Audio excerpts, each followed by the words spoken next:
j'ai pensé te dire que j'ai arrêté de boire. Je pense que c'est important de le dire, c'est important de le partager pour que les autres arrêtent de boire aussi. Depuis que j'ai environ 17 ans que j'ai commencé à boire trop. Dès le début, c'était pas pour moi l'alcool parce que c'est pas comme les autres que je prends un verre puis je suis pompette puis je suis contente d'arrêter là. Non, moi, on dirait que ça m'a jamais fait. Fait que quand je bois, j'exagérais presque chaque fois. Et puis je dirais que ça a empiré dans ma vingtaine où est-ce que là, j'ai commencé à plus me rappeler de certains événements de la veille. Mon chum de l'époque me racontait les niaiseries que j'avais faites la veille, puis moi je m'en rappelais pas. J'avais déboulé les marches, puis je m'étais levée en riant. J'avais flirté avec un gars, mais mon chum était juste à côté. De 35 ans jusqu'à 50 ans, presque. Non, 50 ans.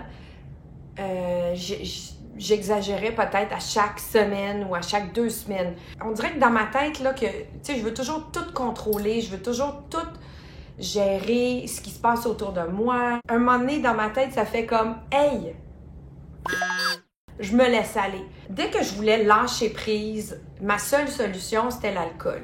Ça arrivait très, très souvent que j'avais des blackouts. Je m'excuse à tout le monde que j'ai pas servi le dessert.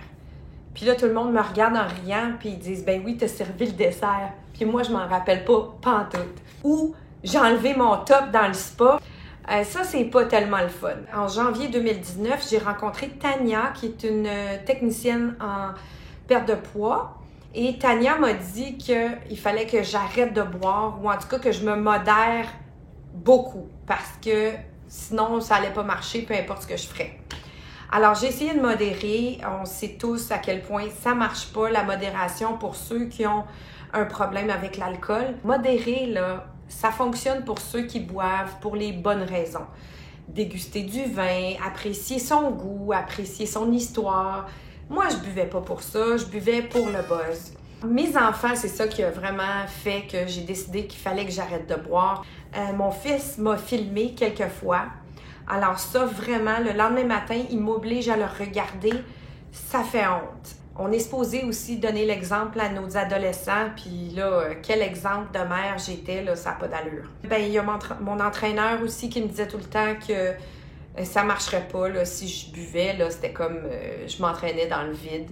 Puis aussi, ben, les blackouts, ça, j'aimais vraiment pas ça. Quand j'ai décidé que j'allais arrêter de boire, c'était au printemps 2019. Je savais pas trop comment j'allais m'y prendre. Vraiment, j'étais un petit peu perdue dans tout ça. Alors là, j'ai commencé avec une application qui s'appelle Coach Me. Et c'est un groupe de personnes qui s'entraident. C'est en anglais. C'est des gens qui écrivent, puis les gens répondent, puis ça peut être anonyme. C'était vraiment bien pour le début, mais c'était pas assez. Et là, il y a quelqu'un qui a écrit dans Coach Me, qui m'a écrit pour me dire « Pourquoi t'écoutes pas des podcasts? » Alors, je me suis dit « Quelle bonne idée! J'avais jamais pensé à ça. » J'ai découvert Recovery Elevator. Alors là, ça, c'est Paul Churchill qui est l'animateur. Alors, j'ai écouté Paul Churchill à partir, disons, de juin. Puis ça m'a aidé à modérer. J'ai décidé de modérer tout l'été. Mais je voulais pas arrêter de boire l'été parce que, comme lui il dirait, je voulais continuer mon field research.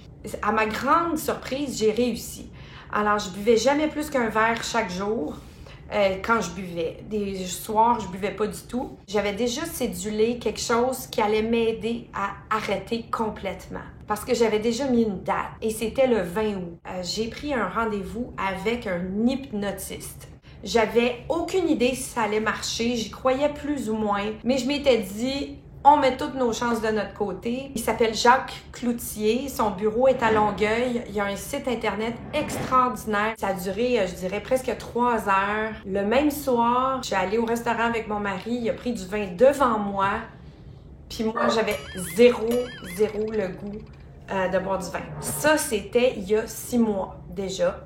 Et puis, depuis 6 mois, j'ai pas touché à l'alcool du tout. C'était extraordinaire. Ça a fait une connexion dans ma tête là où il n'y a pas question que je boive. C'est même pas une option. C'est même pas une pensée. Je pensais que ça allait être beaucoup plus dur, puis franchement, c'était un charme. Comment je me sens depuis ce temps-là, c'est assez extraordinaire. Parce qu'au début, il y a ce qu'ils appellent la phase nuage rose. Au début, c'est comme « wow ». Oh, je vais faire une petite parenthèse. c'est pas la première fois que j'arrête de boire pendant longtemps. J'avais arrêté 5 mois il y a 2 ans. J'étais tout le temps frustrée que les autres, ils avaient le droit de boire, puis pas moi. Avec Jacques Cloutier puis l'hypnose, ben c'était un outil de plus, mais un outil qui a fonctionné pour moi à merveille. C'est comme si mon conscient puis mon subconscient, les deux travaillaient ensemble pour avoir une santé parfaite. Sous hypnose, il nous parle toujours de dans 2 ans. Dans 2 ans, comment on va être? Dans 2 ans, qu'est-ce qu'on veut avoir? Alors moi, dans 2 ans, c'est la santé parfaite. Puis ce qui est encore plus extraordinaire qu'on ne dit pas, ou en tout cas qu'on n'entend pas assez parler, c'est que quand on arrête de boire complètement, puis je parle pas juste de boire un petit verre chaque soir, non, je parle complètement. Quand on arrête de boire complètement, pour moi, ce qui arrive, c'est que on dirait que je reconnecte avec l'enfant en moi. C'est-à-dire que on dirait que je suis plus heureuse que j'ai jamais été. Vraiment, là, j'ai l'impression de rajeunir, j'ai l'impression d'avoir plus d'énergie, mais ça, on s'en doute, là. Je me sens capable d'entreprendre des choses que j'aurais peut-être pas entrepris avant, dont la vidéo que je fais là, puis peut-être communiquer avec d'autres personnes, en fait, d'autres femmes qui vivent les mêmes choses, puis qu'on se pose des questions ensemble ou qu'on en discute. Fait que je pense que bien vieillir, ça veut dire arrêter de boire. Je sais que c'est pas ce que tu veux entendre, mais ça fait des miracles. Sur ce, à la prochaine!